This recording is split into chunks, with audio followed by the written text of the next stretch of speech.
Сәлеметсіздер ма? Қалдарыңыз қалай, оқырмандарым? Бүгін мен июль айы, яғни шілде айына жұлдызнама белгісі тоқтыларға овен расклад жасайтын боламын шілде айына. Бірінші картамыз бізде императрица. Императрица бұл старший аркан. Июль айы сіз үшін қаржылы ай, және де тоқты әйелдер егер жүктілік пландап жүрсе, жаңағы көтеруге жақсы ай, беременіс жайлы или жақындарыңыздың бірінің аяғы ауыр екен жайлы бір жақсы жаңалық естисіз, пополнение, және де өте қаржылы ай. Жаңағы жасаған еңбегіңіздің результаты сіз ойлағаннан да өте көп мөлшерде түседі.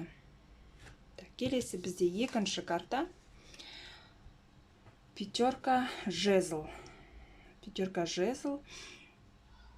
Бұл ай бір қарбалас жұмыстың уақыты.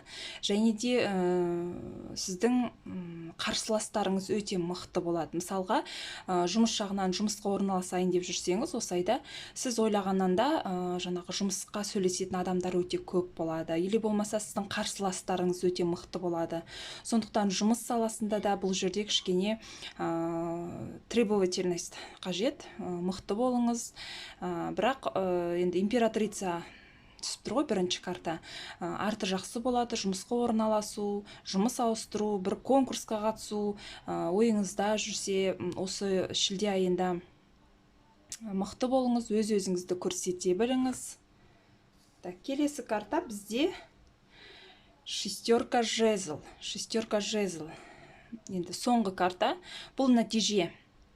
Жаңағы жасаған жұмысыңыз болсын, жасаған еңбегіңіз болсын, жақсы результат. Махаббатқа толы ай, жаңа екінші жартыңызбен отношенияны реттеуге, жаңағы басы бос тоқтылар болса, екінші жартысын кездестіру, жаңа таныстық болуы мүмкін. Және де бір ақшаның өсуі бар осы айда. Мөлшерден көп болуы мүмкін, ойлағаннан да көп болуы мүмкін. Может, енді жаз айы болғаннан кейін көп тоқты белгісіндегі жандар отпускаға шығуы мүмкін. Яғни ай сайынғы ақшасынан көп мөлшерде ақша алуы мүмкін. Рахмет. Өз отзывтарыңызды жазып, лайк басып отыруларыңызды сұраймын.